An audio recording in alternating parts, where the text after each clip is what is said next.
29장이죠. 12절에서 29장 12절에서 19절까지 읽겠습니다.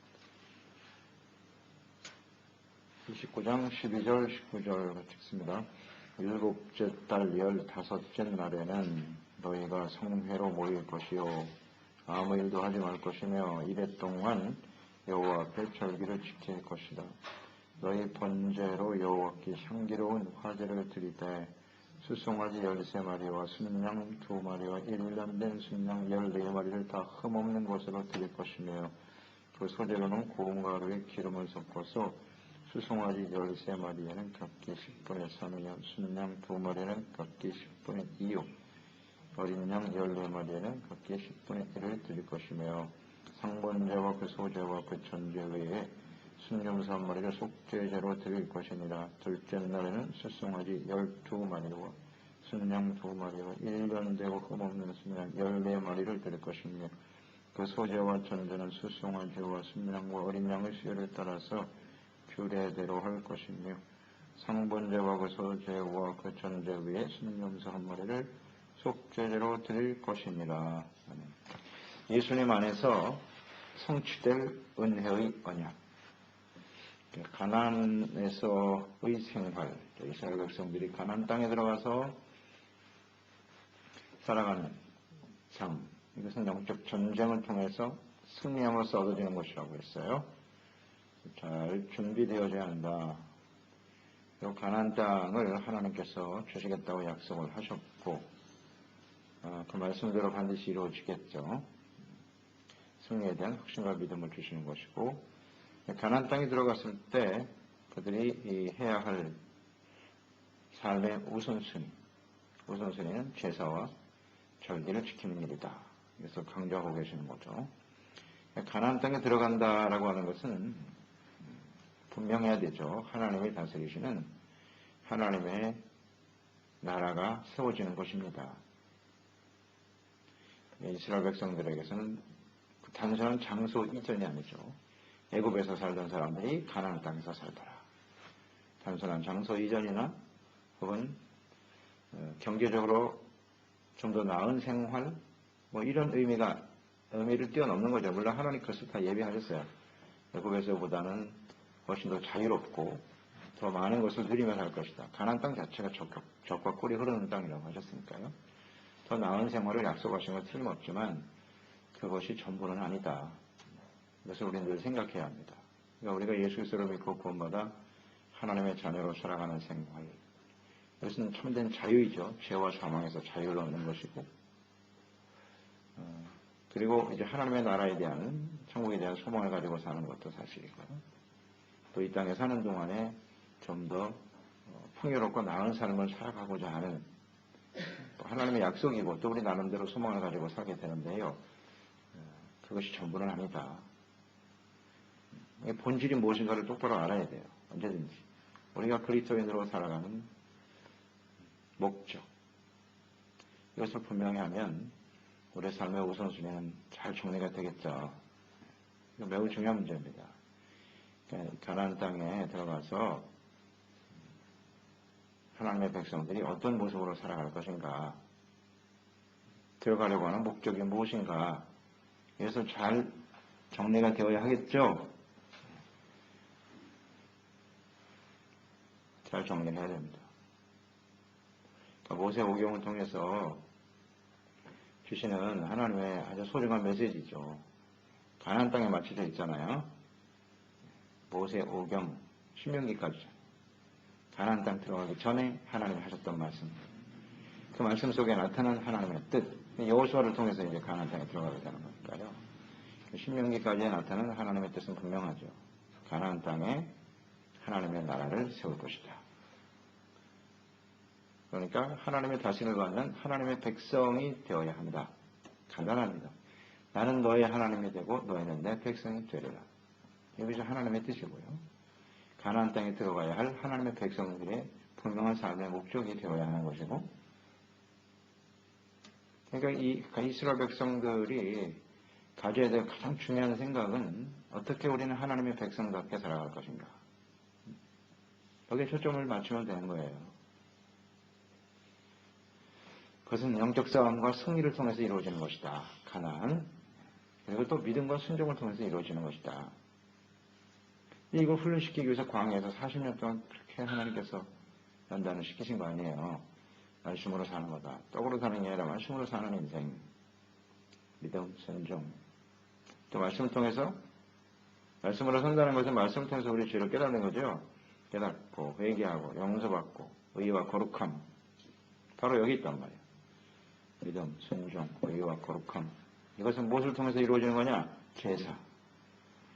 제사와 예배, 성전을 통해서 이루어지는 것이다. 이렇게 요약이 되잖아요?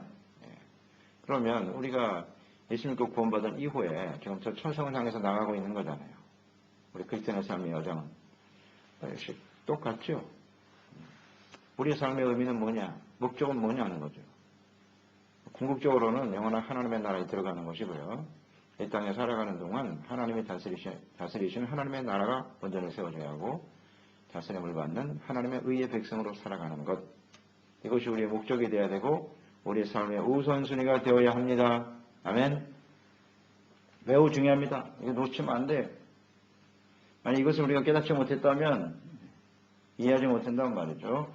모세오경 아무리 많이 읽어봐야 소용없어요. 모세오경에 나타난 하나님의 뜻이 무엇이뇨? 이렇게 정확하게 요약이 돼야 돼요. 우리 삶 속에 이렇게 적용이 돼야 되고요. 하나님의 함께 하심으로 승리하고 하나님의 다스림을 받는 의와 거룩한 백성이 되는 것. 하나님의 나라죠. 그의 의죠.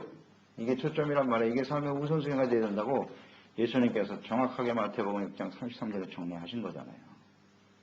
무엇을 먹을까 입을까 마실까. 떡으로만 사는 사람은 다 이방인이다. 그건 하나님이 없는 사람들이지. 하나님을 아는 사람들, 하나님의 자녀는 하나님의 나라와 의를 먼저 삶의 우선순위로 삼아라. 자, 그렇게 하기 위해서는 뭐가 필요하다? 제사와 절기를 잘 지키라는 겁니다. 그러니까 예배가 없는 하나님의 나라와 의는 없어요. 그러니까 언제나 우리는 하나님을 예배하고 섬기는 그리스도인된 교회 안에서 하나님을 예배하고 섬기는 것이 삶의 우선순위가 되어야 되는 거예요.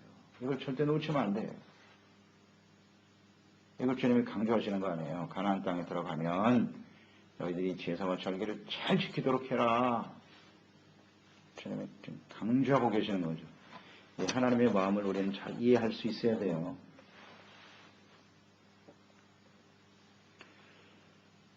이 제사와 절기에 나타난 하나님의 뜻, 이것은 곧 예수 그리스도를 통해서 성취되는 거예요. 그러니까 이 제사와 예배 속에는 예수님이 들어있어요. 하나님은 예수님을 통한 그림자고요. 하나의 예표죠. 그러면서 예수님을 이 땅에 보내심으로써 이 모든 것이 완전하게 이루어지는 거예요. 그러니까 우리가 제사에 나타난 하나님의 뜻을 잘 알죠? 의와 거룩함이지만 우리는 의와 거룩함에 이룰 수 없는 사람들이다. 그렇기 때문에 제사가 계속 필요한 거죠. 상번제, 매일 아침 저녁, 또 안식일, 월사, 절기, 1년에 이런 모든 과정을 거쳐야만 하나님 앞에 의와 거룩함으로 설 수 있는 사람들이다. 그러니까 예배가 없이는, 제사가 없이는 하나님 앞에 설 수가 없는 존재다. 불완전하죠? 그러니까 이것은 이제 예수님을 통해서 그 제사가 완전히 이제 성취가 돼요. 제사를 통해 나타난 하나님의 은혜거든요. 은혜가 없이는 살 수 없다. 그 은혜가 예수님을 통해서 완성이 되는 거란 말이에요. 이것을 잘 이해해야 돼요. 그래서 7월 절기를 지금 우리가 보고 있죠. 7월에 가장 많은 제사를 드렸다. 첫날이 나팔절이죠. 나팔을 불어서 하나님의 백성들을 깨우게 하고, 깨우는 역할이거든요. 깨워서 하나님을 바라볼 수 있도록 하라. 그 다음에 이제 7월 10일이 대속죄일이죠. 속죄를 우리가 보았습니다. 대속죄를 지킨 후에 그 다음 지키는 절기가 뭐라고요? 오늘 이제 초막절이거든요. 장막절. 그러니까 장막절과 대속죄일 사이에는 딱 단 5일밖에 안 지나요. 7월 10일이 속죄일이니까 대속죄를 하는 거죠. 모든 백성들을 모아놓고 대제사장이 지성소 사이로 들어가, 휘장 사이로 지성소에 들어가 죄를 속죄하는 거란 말이에요. 그리고 딱 5일 지난 다음에 또 초막절을 절기를 지키는 거죠. 그러니까 7월 전체가 거의 제사라고 봐야죠. 제사라고 봐야죠. 주님이 이것을 아주 강조하신 거예요. 그리고 8일째 되는 날에는 대성회로 모여라. 그러니까 일주일 동안 지키는 거예요. 일주일 동안 지켜라. 일주일 지키는 절기가 지키는 절기가 둘이죠. 첫째는 6월절이죠. 6월절 시작할 때 절기 시작할 때 7일 동안 지켜요. 무교병 모험에서 7일 동안 지키고 마지막 절기인 초막절 역시 7일이에요. 7일. 그러니까 이런 것들을 저는 묵상하면서 이 7이라고 하는 숫자가 이제 완전 숫자이긴 한데 이걸 상징적으로 우리가 볼 수도 있고요. 이 7이라고 하는 숫자가 이제 마지막 7년 환란 뭐 이런 것도 다 관련이 있다고 봐요.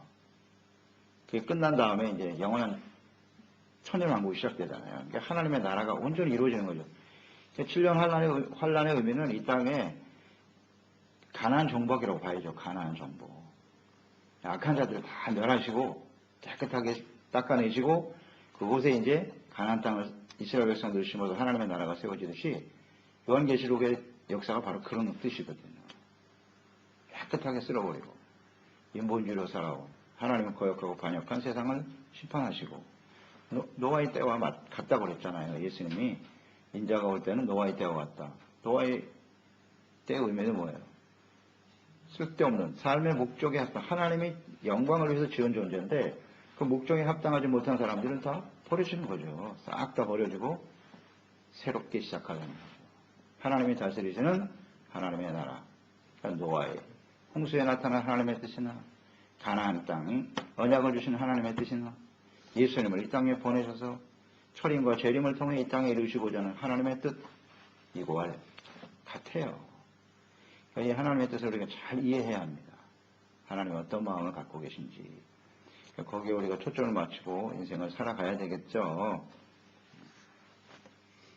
그래서 초막절 절기도 역시 7일 동안 지킵니다. 7일 동안 또 제사를 계속 드리는 거예요. 매일매일. 마지막 절기이기도 하죠. 초막절은 수장절이기도 하단 말이에요. 수장절, 장막절이기도 하고, 수장절은 이제 모든 추수를 다 끝내는 거예요. 창고에 다 집어넣고 하나님의 은혜에 감사하여 드리는 제사. 그런데 드리는 일주일 동안 드리는 그 제물의 양을 보면 굉장히 많죠. 13마리로부터 시작해서 수송아지, 둘째 날에는 12마리, 일곱째 날까지 한 마리씩 줄여가면서 7마리 수송아지를 드려야 되고요. 그 다음 순양 2마리 드리고 1년 된 어린 양은 14마리, 순염소 1마리를 속죄제로 드리는 거죠. 이걸 계속 반복해서 일주일 동안 드려야 돼요. 이 제사의 의미, 너무나 많은 제물을 드리잖아요. 나팔절에도 드리고 바로 5일 전에 대속제에도 또 제사를 드렸고 그런데 또 여기서 제물을 또 드리는 거예요. 그러니까 우리는 제물의 의미를 알죠? 속죄잖아요. 그렇죠? 속죄, 번제, 그다음 화목제, 죄를 회개하고 돌이키고 용서받고 은혜받고. 그러니까 하나님의 의에 대한 간절한 열망이 여기 나타나 있잖아요. 제사에는 하나님의 의가 나타났어요. 그리고 그를 용서해 주시고 용서해 주시고 의롭다함을 얻게 하시려고 하는 하나님의 사랑과 자비가 들어있는 것이고요. 이게 다 예수 그리스도잖아요. 예수님을 통해서 이 모든 것을 완성하시는 거죠. 그래서 구약에 있었던 모든 제사의 제도는 예수 그리스도의 십자가의 죽으심을 예표라고 하는 말이에요. 예표. 그러니까 제사 자체가 은혜고 의롭다함을 얻는 것이고 하나님과 함께하는 삶의 가장 중요한 방법인데 길을 제시하신 것인데 이것은 이제 예수님을 통해서 완벽히 이루어지면서 예수님 안에서 우리가 용서받고 의롭다함을 얻고 하나님과 함께 살아가는 거룩한 백성으로 세워질 수 있도다. 이런 것을 생각하게 되고요. 또 초막절 혹은 장막절이라고 하는 이유는 광야에 장막을 짓고 살았던 광야 생활 40년 동안에 하나님께서 조상들에게 베풀어 주신 은혜가 무엇인가를 생각하고요. 또 우리 조상들이 광야에서 하나님을 10번이나 시험하고 그래서 다 죽었잖아요. 그 의미가 무엇인가를 묵상하는 시간이란 말이에요. 그래서 초막을 들고 나와서 집에서 다 나오잖아요. 초막을 짓고 거기서 일주일 동안 거하는 거예요. 이런 의미죠. 그래서 초막절, 장막절이라고 하는 거죠. 수장절. 이런 중요한 의미들을 담고 있다. 그런데 이때에 이렇게 많은 예물과 제물을 드리는 이유는 어떻게 보면 한 해 마지막이라고 봐야죠. 장막절, 초막절 절기가 한 해 동안 베풀어 주신 하나님의 은혜에 대해서 감사하는 거죠. 많은 예물을 드림으로써 이건 감사의 표현으로 봐야 되고요. 또 광야 생활을 생각하는 거예요. 광야에서 은혜도 받았지만 또 광야에서 죽음도 경험하고 연단과 시련을 지나기도 했잖아요. 그러니까 그런 광야의 연단의 시간들이 하나님의 백성들을 가나안 땅에 들어갈 수 있도록 하신 하나님의 은혜였다. 시련이죠. 광야가 고통의 시간이었을 거예요. 그것조차도 하나님의 은혜였다는 사실을 깨닫고 하나님께 감사하여 많은 제물을 드리게 되는 거죠. 이런 의미도 포함되어 있잖아요. 이 많은 일주일 동안 제물을 드린다고 하는 의미가요. 그래서 우리는 시련과 연단도 하나님의 은혜임을 알고 기뻐하고 감사하는 사람이 되어야 하겠습니다. 너희가 여러 가지 시련을 만나거든 기뻐하라. 이게 다 여기에 근거하는 거예요. 이런 시련이 없이는 절대로 천국에 들어갈 수 없으니까. 맞습니까? 우리는 생각하죠. 이런 고생 안 하고 고통당하지 않고 시련당하지 않고 천국으로 갈 수 있으면 좋겠다. 그러나 그런 길은 없나이다. 없습니다. 이거 생각 자체를 빨리 바꿔야 돼. 이런 길을 찾으니까 마귀한테 걸리는 거예요. 여기 편안하고 좋은 길이 있어. 이리로 오시오. 예수님은 좁은 문으로 들어가기를 힘쓰라고 하셨어요. 거긴 길이 좁아. 협착해요. 사람들이 잘 찾지 않아. 그러나 그 길이 천국으로 가는 길이고 생명과 구원의 길로 가는 것이다. 잘 알죠? 다 그렇습니다. 그렇기 때문에 우리에게 시련과 어려움이 다가올 때 그건 뭐 이상한 일 당하는 것 같이 이상히 여길 필요도 없고 오히려 그런 시련 속에서 우리가 더욱 믿음을 경복해야 하고 그 가운데서도 하나님 앞에 감사와 찬양을 드릴 수 있는 사람이 되어야 하겠지요. 골로새 2장 6절로 7절. 그러므로 너희가 그리스도 예수를 주로 받았으니 그 안에서 행하되 예수님 안에서 행하라. 그 안에 뿌리를 박아라. 예수님 안에서가 바로 모세 오경 전체를 한 문장으로 요약하시오. 그러면 엔 그리스도입니다. 예수님 안에서 그 모든 제사가 예수님 안에서잖아요. 예수님을 통해서 의롭다함을 얻고 예수님을 통해서 용서받고 예수님을 통해서 하나님의 사랑. 예수님 안에서요. 그러니까 예수님 안에서 그 안에 뿌리를 받고 세움을 받아 교훈을 받은 대로 믿음에 굳게 서서 감사함을 넘치게 하라. 아멘. 예수님 안에서 뿌리를 내리고 믿음에 굳게 설 때 감사가 넘치게 되는 거예요. 그러니까 이스라엘 백성들은 예수님이 오시기 전에는 그 뿌리를 어디에 내리고 살아야 돼요? 모세 오경. 모세 오경이 이스라엘 백성들에게 뿌리예요. 뿌리. 거기에 뿌리를 쫙 받고 그 제사와 예배를 통해 율법에 나타난 하나님의 뜻을 바르게 이해하고 그것을 믿음으로 행하고 그게 의잖아요. 간단하죠. 그러면 감사함이 넘치게 되는 거예요. 아멘. 잘 아시겠죠? 우리가 감사를 넘치게 하려면 감사는 열매잖아요. 입술의 열매이기도 하고 우리 심령 속에 있는 이 감사가 이렇게 표출이 되는 건데 이 감사의 열매는 그 뿌리가 어디에 있느냐에 따라서 달라지는 거예요. 뿌리를 이렇게 하나님의 말씀, 예수 그리스도 안에 뿌리를 두고 있는 사람은 감사가 넘치게 될 것이고 은혜잖아요. 제사, 율법에 나타난 것은 하나님의 사랑이요 은혜죠. 은혜의 뿌리를 내리고 의와 거룩함에 대한 열망. 그러니까 감사가 넘치게 되는 거예요. 잘 묵상을 하세요. 그러니까 이런 시련과 어려움도 하나님께 감사해 이렇게 많은 예물을 드리는 게 초막절 절기의 의미란 말이에요. 예물을 많이 드리라고 하는 것은 그만큼 감사의 표현입니다. 네, 감사해요. 그러니까 우리가 하나님께 예물을 드리고 헌신하지 못한다는 얘기는 그만큼 하나님께 대해서 감사하는 마음이 없다는 얘기죠. 사실 아닙니까? 내 보물이 있는 곳에 내 마음도 있다. 솔직히 그렇잖아요. 하나님께 많은 헌신을 드릴 수 있다는 것은 그만큼 감사하다는 거예요. 자, 이런 것을 우리가 묵상해 보고요.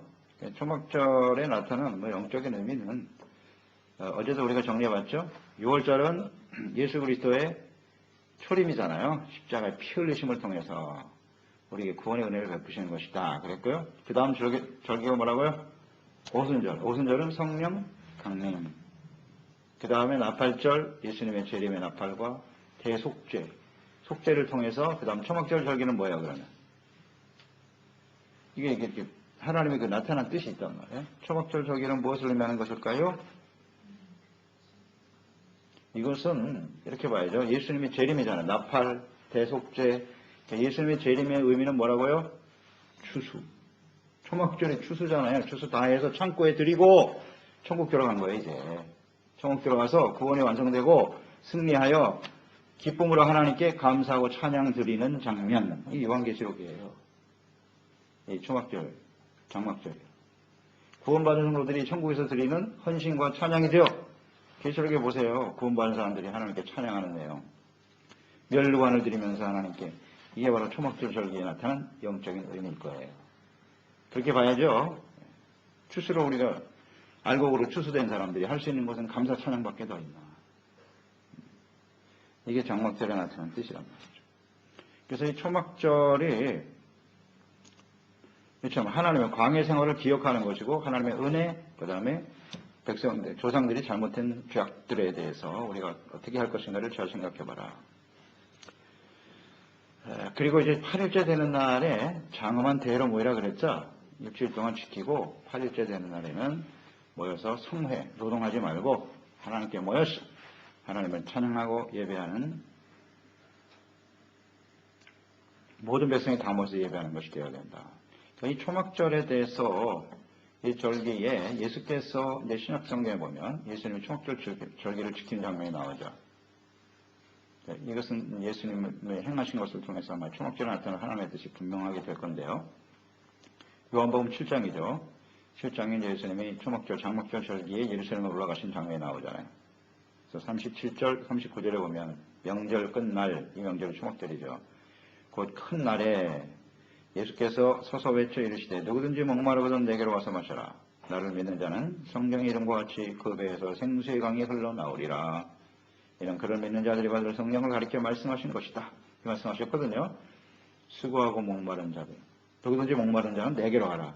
그러니까 예수님께서 초막절 절기는 광야의 생활을 기억하는 것이란 말이에요. 마실 물이 없어 고통당할 때 하나님 반성해서 물이 나게 하셨고 그 반성은 그리스도라고 하셨죠. 그러니까 예수님을 통해서 이제 영적인 해갈이 되고 예수님이 영원한 생명수가 되셔서 예수님을 통하여 생명을 얻고 하나님의 나라 가나안 땅에 들어가서 영원한 하나님의 나라에 들어가게 될 것을 선포하신 거죠. 초막절은 곧 예수 그리스도의 모형이었다. 이것을 잘 보여주는 거죠. 그러니까 예수님을 통해서 우리는 구원받고 자녀가 되어 하나님의 다스림을 받는 하나님의 나라의 거룩한 백성을 회복될 것이다. 이 모든 것이 성령을 말씀하셨고 생수의 강이 된다고 하셨고 그 다음 이것은 성령을 가리켜 말씀하신 것이다. 예수 그리스도 역시 중요한 관련을 갖고 있는 거예요. 예수님을 통해서 그 다음 하나님이 보내주신 예수님 보내주신 성령을 통해서 모든 사람들이 생명과 구원을 얻고 하나님의 나라에 대한 소망을 가지고 살아가게 될 것이다. 이렇게 정리가 되네요. 성령의 역사하심이 없이는 이런 절기 아무리 지켜봐야 소용이 없더라는 거 아니에요. 절기 예수님 오시기 전까지 지키긴 지켰겠죠. 잘 안 지켰어요. 사실은 하나님이 이렇게 명하셨는데 잘 지켜지지 않았는데 의미를 알고 지켜야죠. 의미를. 그래서 예수님이 그 초막절 절기에 선포하신 거예요. 너희들이 왜 초막절 절기를 지키느냐? 왜 하나님이 초막절 절기를 지키라고 하셨어? 바로 예수님을 통해서 생명과 구원을 얻기 위해서 보내주신 성령을 통해서 이루어질 하나님의 나라와 의의 역사가 펼쳐지게 될 것이다. 놀라운 선포죠. 완성이지 않을까. 그러니까 하나님의 언약, 은혜 이것은 이제 예수님 안에서 성취되는 것이다. 이것을 확실하게 말씀해주고 계시네요. 그래서 39절에 보면 이 절기를 당하거든 여호와께 이같이 드리되 절기를 당하거든 여호와께 하나님께 드리는 것이다. 그러니까 제사가 하나님께 드려질 때 굉장히 많은 제물을 초막절에 드렸는데요. 자, 우리가 하나님께 드릴 제물은 무엇일까? 물론 물질적인 헌신도 필요하겠지만 정말 하나님이 기뻐하시는 제사를 드려야 된다. 거기 보면 마지막절에 모든 제사가 다 나와 있잖아요. 번제, 소제, 전제, 화목제, 그 외에 또 이것을 더하여 드리는 이런 모든 제사, 우리가 많은 제사를 드리는 것, 많은 예배를 드리는 것도 의미가 있겠으나 그 제사를 드리라고 하나님의 뜻을 바르게 알고 드리는 게 더 중요하죠. 그래서 하나님의 뜻은 분명하잖아요.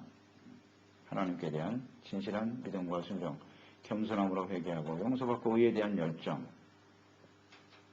겸손, 신뢰에 가난한 자, 애통하는 자, 죄를 알고 날마다 깨닫고 온유함, 순종이잖아요. 그 다음 의에 대한 줄이고 목마른 자, 주님이 이걸 원하시는 거예요. 이런 모습으로 하나님께 헌신하여 드려야죠. 로마서 12장 너희의 몸을 하나님이 기뻐하시는 거룩한 산 제사로 드려라. 이런 모습으로 하나님께 헌신하여 드리는 것이 필요하죠. 사무엘상 15장 22절에 사무엘 선지자를 통해서 하나님이 사울에게 하신 말씀이죠. 여호와께서 번제와 다른 제사를 그 목소리를 청종하는 것을 좋아하신 것이 좋아하시겠나이까? 순종이 제사보다 낫고 듣는 것이 수양의 기름보다 나은 것이요. 제사를 아무리 드려도 하나님께 대한 순종의 모습이 없다면 그것은 헛된 것이다.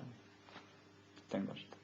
하나님의 말씀을 듣고 순종하는 의와 거룩함에 대한 간절한 열망으로 주님께 나아가 예배하고 주님을 섬길 때 우리는 알곡이 되어 천국 창고에 들어가 하나님을 찬양하고 주님께 영광 돌리는 승리의 삶이 될 것입니다.